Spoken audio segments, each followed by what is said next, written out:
आजपासून। भाजपच्या माजी आमदार आणि खासदारांची आज प्रदेशाध्यक्षांच्या उपस्थितीत बैठक। स्थानिक निवडणुकांच्या दृष्टीने बैठकीत पक्षाची स्थिती आणि येत्या काळात कराव्या लागणाऱ्या संभाव्य उपाययोजनांबद्दल चर्चा होणार।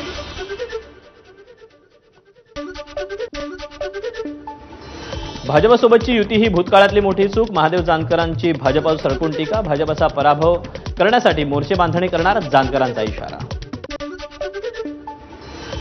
अहिल्यानगरचे खासदार नलेश लंकेंचं पंतप्रधान मोदींना पत्र। केंद्रीय मंत्रिमंडळाची बैठक आणि संसदेचं एकदिवसीय अधिवेशन रायगडावर आयोजित करण्यात यावं, पत्रातून मागणी।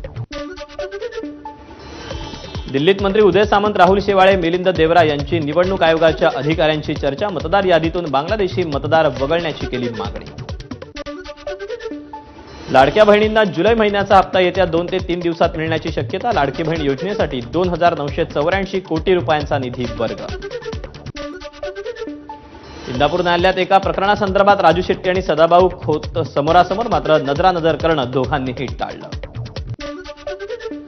जळगावच्या मुक्ताईनगरमध्ये 7वीच्या विद्यार्थ्याचा हृदयविकाराच्या झटक्यानं मृत्यू। मुलाचा मृत्यू झाल्याची माहिती कळताच कुटुंबियांचा आक्रोश। मुंबईच्या मालणमध्ये हस्ताक्षर चांगलं नसल्यानं शिक्षिकेकडून विद्यार्थ्याला तळहातावर मेणबत्तीचे चटके। खासगी शिकवणी वर्गातला प्रकार। छत्रपती संभाजीराजेंनी घेतली केंद्रीय मंत्री नितीन गडकरींची भेट। महाड-रायगड राष्ट्रीय महामार्गाला छत्रपती महामार्ग असं नाव द्या, संभाजीराजेंची मागणी। रायगडमधील 8 धोकादायक पुलांवरून अवजड वाहतूक बंद। जिल्हाधिकारी किशन जावळे यांचा आदेश। रायगडच्या म्हसळा माणगाव रस्त्यावर श्रीवर्धन आगाराच्या धावत्या बसचा दरवाजा उघडाच। एसटी महामंडळाकडून प्रवाशाच्या जीवाशी खेळ।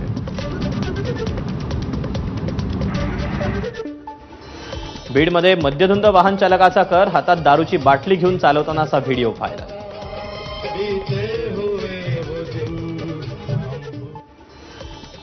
भंडाऱ्याच्या मोहाडीत पिंपळगाव झंजाळ इथे कॅनरा बँकेच्या एटीएममध्ये साप।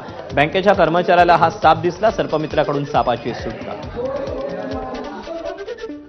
मुंबईच्या बोरिवली पश्चिम परिसरात भाजी मार्केटमध्ये तुफान हाणामारी। 2 गुन्हेगारी पार्श्वभूमी असलेल्या तरुणांकडून भाजी विक्रेत्याला मारहाण।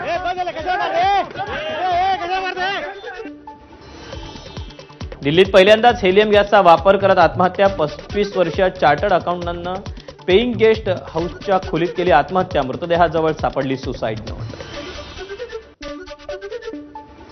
छत्तीसगडच्या सुकमा जिल्ह्यात पोलीस आणि नक्षलवाद्यांमध्ये चकमक। एका नक्षलवाद्याचा खात्मा, 3 जवान जखमी। 1 ते 10 ऑगस्ट दरम्यान तुळजाभवानी देवीचं गाभाऱ्यातलं दर्शन बंद। पुरातत्व खात्याकडून देवीच्या सिंहाच्या गाभाऱ्यातील जीर्णोद्धाराचं काम। पावसामुळे अमरनाथ यात्रा तात्पुरती स्थगित। जम्मू आणि काश्मीरमध्ये सतत पाऊस। यात्रेकरूंच्या सुरक्षिततेचा विचार करून निर्णय।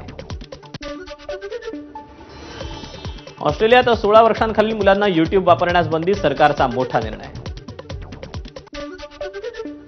उद्यापासून भारताविरुद्ध इंग्लंडचा 5वा कसोटी सामना। मालिका जिंकण्याचा इंग्लंडचा निर्धार तर मालिका वाचवण्याचा भारतीय संघाचा प्रयत्न। उद्या होणाऱ्या WCL सेमीफायनलमध्ये पाकिस्तान विरुद्ध खेळण्यास भारतीय खेळाडूंचा नकार। साखळी सामन्यातही भारतानं पाकिस्तान विरुद्ध खेळणं टाळलं होतं। भारतीय संघाचा युवा फलंदाज अभिषेक शर्मा ICC T20 फलंदाजांच्या क्रमवारीत पहिल्या क्रमांकावर। विराट आणि सूर्यकुमार नंतर फलंदाजांच्या यादीत पहिलं स्थान पटकावणारा अभिषेक 3रा भारतीय खेळाडू।